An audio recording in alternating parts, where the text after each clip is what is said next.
Ang ating tatalakayin ngayon ay ang patungkol sa ang Diyos-Diyosan. Ito ba ay banal o kasalanan? Subalit bago yun, nais kong basahin muna ang aklat ng Ezekiel chapter 3 verse 16 hanggang 21.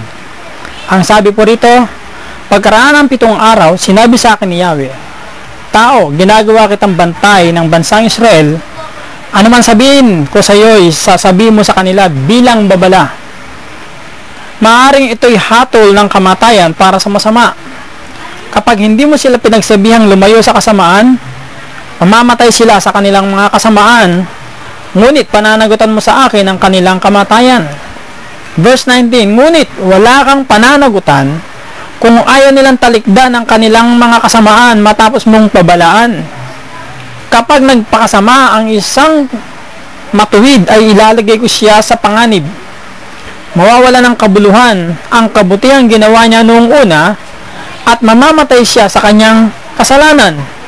Pag hindi mo siya pinalalahanan, pananagutan mo sa akin ang kanyang kamatayan. Ngunit, kapag pinayaw mo siyang lumayo sa kasamaan at nakinig sa iyo, hindi siya mamamatay at wala kang pananagutan. Mga kapatid, ay ibig sabihin dito, ako po ngayon ay nangangaral upang babalaan ang lahat ng tao at para malaman ng tao ang masamang ginagawa nila ngayon.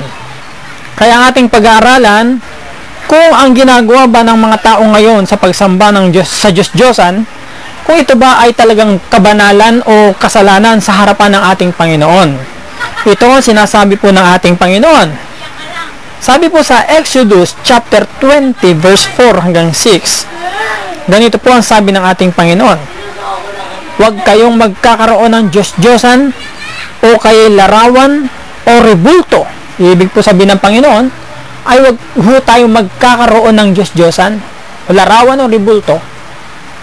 Ibig po sabihin doon ay huwag tayong magkakaroon. Pero ang sabi pa rito, ng anumang nilalang na nasa himpapawid, nasa lupa o nasa tubig, huwag kayong yuyukod o maglilingkod sa alinmang mga Diyos-Diyosang iyan, sapagkat akong si Yahweh ay mapanibughuin. Parurusahan ko ang lahat ng aayaw sa akin, pati ang kanilang mga anak, hanggang sa ika-4 na salin ng lahi. Ayan ang sabi po ng ating Panginoon. Parurusahan niya raw ang lahat ng aayaw sa Kanya. Sabi po ng ating Panginoon. Sabi sa verse 6, ngunit ang lahat ng umiibig sa akin ay pagpapalain ko hanggang sa kanilang apu-apuhan. Kaya po, gusto ba ng Diyos na sambahin ang mga larawan, imahin at tribulto? Ayaw ho ng Diyos. Ayon sa kanyang mga sinasabi. At ang sabi pa ng ating Panginoon, parurusahan ko ang lahat ng aayaw sa akin, pati ang kanilang mga anak hanggang sa ika-4 na salin ng lahi. Kaya nakakatakot po. At ito pang tanong, no? Pwede bang makiisa sa mga sumasamba sa mga Diyos-Diyosan? Sino ba yung mga sumasamba sa Diyos-Diyosan? Di ba yung mga Katoliko na meron silang mga imahin, Saint Peter, San Pablo, San Roque, Saint Martin, Santa Maria, na kanilang binibihisan at kanilang niluluhuran, hinihipo sa kamay at paa, pinupunasan ng panyo at binibigyan ng bulaklak. Ang sabi po ng ating Panginoon dyan ay sabi rito ay Exodus chapter 20 verse 5, huwag kayong yuyukod o maglilingkod sa alinmang mga Diyos-Diyosang yan, sapagkat akong si Yahweh ay mapanibughuin. Naninibugho ang ating Panginoon sa sandaling pinaglilingkuran natin ang mga Diyos-Diyosan yan. Sabi po sa Exodus chapter 20 verse 14 hanggang 17, huwag kayong sasamba sa ibang Diyos, sapagkat akong si Yahweh ay Diyos na mapanibughuin. Ang pangalan ko'y mapanibughuin. Huwag kayong makikiisa sa mga taga roon. Baka mahikayat nila kayong kumain ng mga handog sa kanilang mga Diyos-Diyosan kapag sila'y sumasamba sa mga ito. Huwag ninyong hahayaan na mga anak ninyong lalaki ay mag-asawa ng mga taga-roon. Baka mahikayat sila ng mga ito at maglingkod sa kanilang Diyos-Diyosan kapag sila'y sumasamba sa mga ito. Ayan po ang sabi ng ating Panginoon sa Exodus chapter 34 verse 14 hanggang 17. Ngayon po, ito pa ang tanong. Ang paglalagay ng mga pagkain sa mga Diyos-Diyosan, ito ba'y pagsamba sa Diyos o sa mga demonyo? Ang sabi po dito sa unang Korinto 10:20 hanggang 22. Ang ibig kong sabihin, ang mga pagano'y naghahandog ng kanilang hain sa mga demonyo, hindi sa Diyos. At ayaw kong maging kaisa kayo sa mga demonyo. Mahirap to. Sabi po sa Deuteronomio chapter 4 verse 15 hanggang 19, huwag nang kayo'y kausapin ni Yahweh mula sa apoy ng Horeb, wala kayong nakitang anyo. Sa Madal sabi, walang anyo ang Diyos. Verse 16, kaya ingat kayo, huwag kayong gagawa ng anumang larawan upang sambahin, maging kawangis ng tao, hayop sa ibabaw ng lupa, ibon ng anumang gumagapang o ng anumang isda. Ni huwag ninyong sasambahin ang araw, buwan, bituin o alinmang buntala na nilalang ni Yahweh para sa tao. Yan po ang sabi ng ating Panginoon.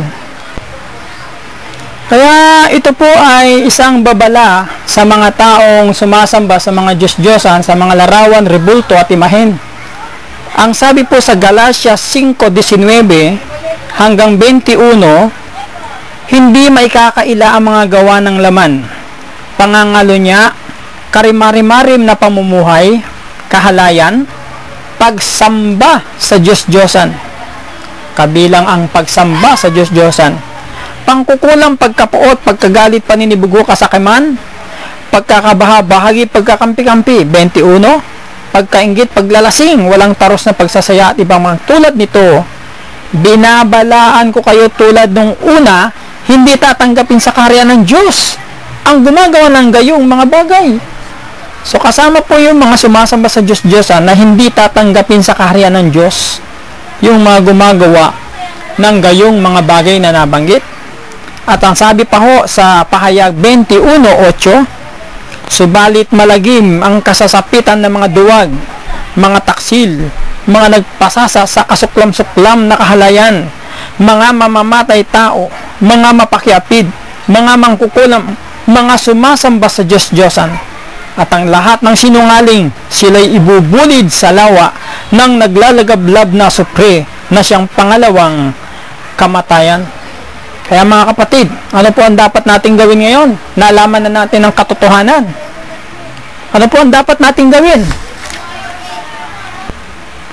Ang sabi po dito sa Juan 4:23 hanggang 24, babasahin ko po, ito po ang dapat nating gawin. Sabi po ng ating Panginoong Hesukristo, ngunit dumarating na ang panahon, ngayon na nga, na ang mga tunay na sumasamba sa Ama ay sasamba sa Kanya sa Espiritu at sa katotohanan, sapagkat ito ang hinahanap ng Ama sa mga sumasamba sa Kanya. 24 ang sabi, ang Diyos ay Espiritu, kaya dapat siyang sambahin sa Espiritu at sa katotohanan. Sabi pa sa Gawa chapter 7 verse 48 hanggang 49, gayon man ang kataas-taasang Diyos ay hindi naninirahan sa mga bahay na ginawa ng tao. Yun po, ang Diyos daw ay hindi maninirahan sa mga bahay na gawa ng tao, ayon sa sinasabi ng propeta. Ang sabi sa 49 Acts chapter 7, ang langit ang aking trono, sabi ng Panginoon, at ang lupa ang tungtungan ng aking mga paa. Ano pang bagay ang itatayo nyo para sa akin, o lugar na pagpapahingahan ko? Hindi ba't ako ang gumawa ng lahat ng ito? Sabi po ng ating Panginoong Hesus. Kaya po kinakailangan tanggapin na natin ang katotohanan na ang Diyos ay napakalaking Diyos, hindi siya maliit na Diyos. Kaya po kung papansin natin ang pagtuturo ng ating Panginoong Hesus, Sabi ng Panginoong Hesus sa Matthew chapter 6 verse 9, ganito kayo manalangin: Ama namin nasa langit, sambahin nawa ang pangalan mo. Diba? Ang sabi, Ama namin nasa langit. Hindi sinabing, Ama namin nasa dingding ka, nasa sulok ka. At ang sabi pa, sambahin nawa ang pangalan mo. Ibig sabihin ay, hindi sasambahin ang larawan mo, kundi sambahin ang pangalan mo. Yan po ang sinasabi po ng ating Panginoong Diyos. God bless you.